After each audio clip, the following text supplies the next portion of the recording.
दो देशों के बीच भले ही कितना भयंकर युद्ध हो, लेकिन किसी भी देश को एक दूसरे के निर्दोष नागरिकों और उससे जुड़ी बुनियादी सुविधाओं पर हमला करने की छूट नहीं है। कई बार ये देश एक दूसरे के नागरिकों को भी अपने कब्जे में लेते हैं, तो ऐसा सिर्फ दुश्मन देश पर दबाव बनाने के लिए करते हैं। कब्जे में लिए गए नागरिकों को प्रताड़ित करने या उनके साथ अमानवीय व्यवहार करने की छूट किसी को भी नहीं है।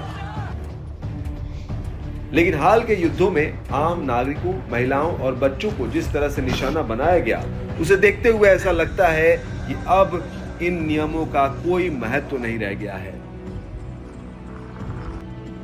रूस यूक्रेन से लेकर गाजा इजराइल तक के जंग में हजारों निर्दोष नागरिक और बच्चों पर हमले किए गए और उन्हें मार दिया गया। ऐसी ही एक खबर फिलिस्तीनी बंदियों को लेकर सामने आई है, जिसमें इजराइल के अत्याचार का खुलासा है। दरअसल गाजा पर इजरायली हमलों के दौरान कई फिलिस्तीनियों को बंधक बना लिया गया था और इन्हें एसडीई टेमन यातना शिविर में रखा गया। इसी यातना शिविर में काम करने वाले 3 इजरायली विसल ब्लोअर्स ने बंधकों के साथ होने वाले अत्याचारों का खुलासा किया है।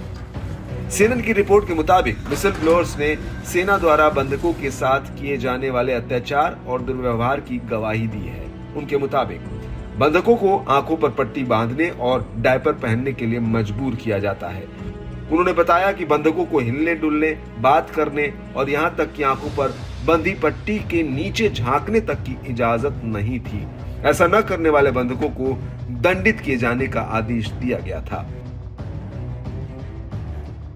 रिपोर्ट में विसल ब्लोअर्स के हवाले से बताया गया कि तलाशी के लिए गार्ड सोते हुए बंधकों पर बड़े बड़े कुत्ते छोड़ देते थे।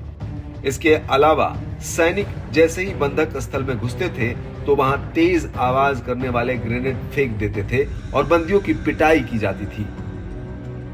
बंदियों की पिटाई के बारे में विसल ब्लोअर्स ने जानकारी दी कि खुफिया जानकारी के लिए किसी की पिटाई नहीं की गई, बल्कि उनकी पिटाई द्वेष के कारण की गई थी। बदला लेने के लिए उन्हें पीटा गया। जबकि आपको बता दें कि दो देशों के बीच भले ही कितनी दुश्मनी हो, लेकिन एक दूसरे के निर्दोष नागरिकों से बदला लेने का कोई नियम और आधार नहीं है। हालांकि मामला सामने आने के बाद हमास ने चेतावनी दी है कि इजरायली जेल प्रशासन कैदियों और बंदियों के खिलाफ आक्रामकता बढ़ाता है तो वो और विस्फोट करेगा।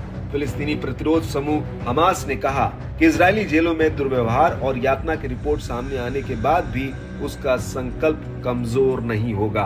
वो अपने कैदियों और बंदियों को नाजी जैसे कब्जे की क्रूरता का शिकार होने के लिए नहीं छोड़ेगा और वो उनकी मुक्ति के लिए प्रतिबद्ध है।